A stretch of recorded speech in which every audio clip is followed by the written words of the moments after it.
vão todos vocês? Mais uma vez, muito obrigado por estar aqui no meu canal, Júlio Abode. O tema de hoje foi pedido pela Mabiane Santos.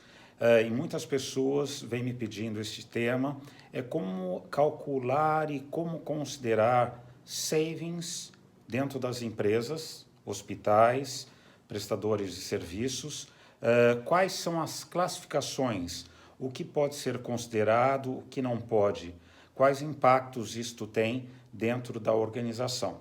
Então, preparei para vocês um quadro sumário, onde eu vou explicar cada um dos possíveis savings que podem existir dentro de uma organização, considerando uma visão global. Ou seja, a maioria das empresas tem feito essa metodologia. Logicamente que o seu departamento financeiro ele vai determinar, algumas empresas consideram, outras empresas não consideram. Tema número 1 é produtividade. O que é produtividade?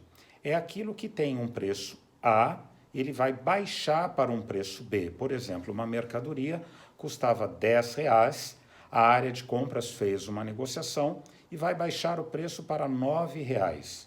Como é que eu calculo a produtividade para eu poder estar reportando e atingindo minhas metas? Diferença de 10 para 9 é 1.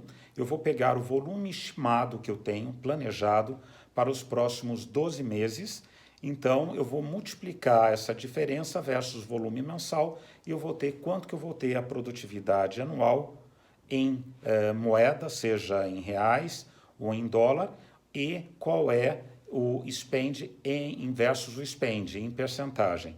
Então, isso seria produtividade, não só da área de compras, pode ser da área de desenvolvimento, por exemplo, quando altera a espessura ou a gramatura de um material de embalagem e você compra por quilo, ou seja, com 1 quilo de produto, eu vou embalar mais produtos. E com isso, ou seja, 1 quilo de embalagem, eu embrulho mais produtos, vou ter um rendimento maior. Eu faço o cálculo, qual é o ganho que eu tive versus 12 meses. Em sumário, produtividade tem que ser sustentável. E eu posso fazer o cálculo teórico e depois o oficial que eu vou ter. Como é que eu faço o teórico versus o volume planejado que eu tenho para os próximos 12 meses? Depois, no mês a mês, você pode ter um analista de compras ou alguém da área financeira que vai ver fazer o cálculo com o volume realmente comprado mês a mês versus o preço que foi pago.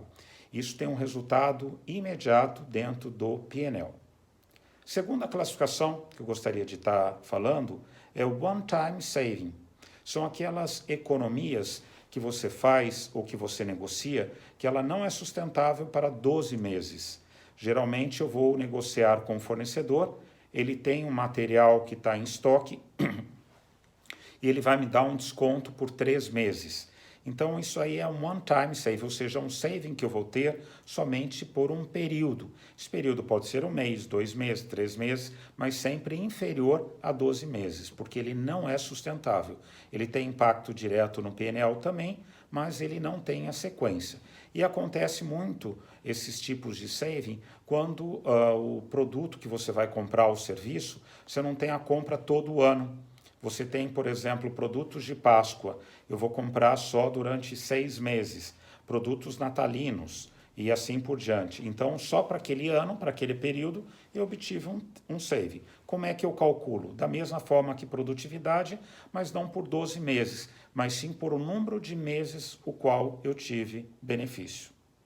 O terceiro tópico que eu gostaria de estar falando é de sinergia. O que é sinergia? Por exemplo, você tem uma empresa chamada A e essa empresa faz uma joint venture ou se junta a uma outra empresa.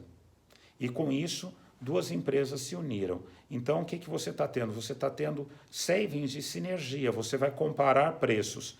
A empresa que era a parte da empresa A pagava 10 no produto, a outra pagava 11.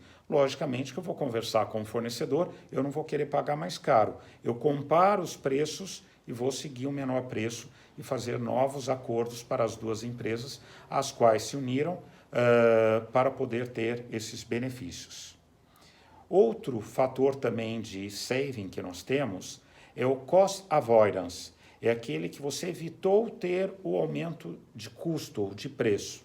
Por exemplo, você tem em seu orçamento planejado que um determinado produto pode ter, que você já fez o seu budget, um incremento, de acordo com determinadas primícias, de 7% ao ano. E você faz negociações com o seu fornecedor, aplica bids, etc., e você não vai ter o impacto de 7%, você vai ter um impacto de 1%. Então, você evitou de ter o aumento de preços planejado, que era 7%, você vai ter apenas 1%. Então, essa diferença versus o volume do período o qual você vai fazer a cobertura, isso aí é o cost avoidance, chamado globalmente. O outro, também conhecido globalmente, é o Value Enabler, que é o valor habilitado. O que é esse Value Enabler? Ele é muito utilizado em marketing e muito utilizado na parte de compra de equipamentos, de CAPEX. Por exemplo, você vai construir uma fábrica nova e você tem um orçamento de X milhões de reais, onde você vai gastar A, B, C, D com equipamento 1, com máquinas de embalagens, com construção civil e etc. Vamos pegar aqui e abrir essa fatia do bolo. Vamos supor que você tem uma linha de produção que era para você pagar R$ 1 milhão. Só que você fez cotações e você não vai pagar 1 milhão, você vai pagar 700 mil. Então, 300 mil é um valor que sobrou para a sua organização.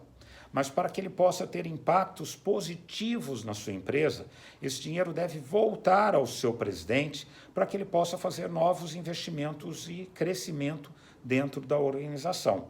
Não é legal, isso é muito comum acontecer, muitas vezes quando você vai, por exemplo, um serviço de uma construção civil, estava planejado 2 milhões, você fez a cotação, você vai gastar 1.700.000, economizou 300 mil, a equipe de engenharia vai lá e manda pôr uma pintura diferenciada, manda pôr materiais adicionais, mas que não vai aumentar a produtividade da sua empresa, não vai aumentar os ganhos da sua empresa.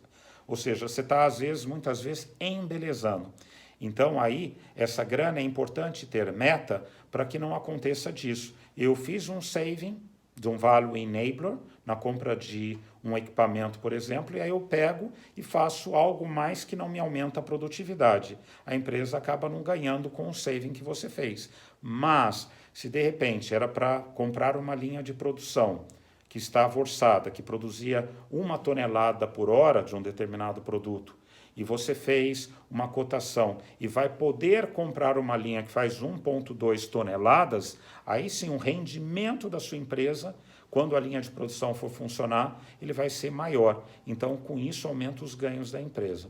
Então, de uma forma muito sumarizada, hoje nós falamos de produtividade, one-time saving, falamos de sinergia, falamos de cost avoidance. E eu gostaria de falar também um outro ponto que é bastante importante, adicional, que muitas vezes se pode trabalhar dentro das organizações, que é o rebate. O que é rebate? Quando eu faço um acordo com o fornecedor de volume e de repente esse volume foi maior do que o estimado e o fornecedor me dá em benefícios X toneladas de material a mais, ou ele me dá em benefícios uma verba para utilizar em marketing, ou ele dá em benefícios em cash um determinado dinheiro. Mas eu falo muita cautela ao receber esse dinheiro, porque eles têm que ser tributados dentro da lei.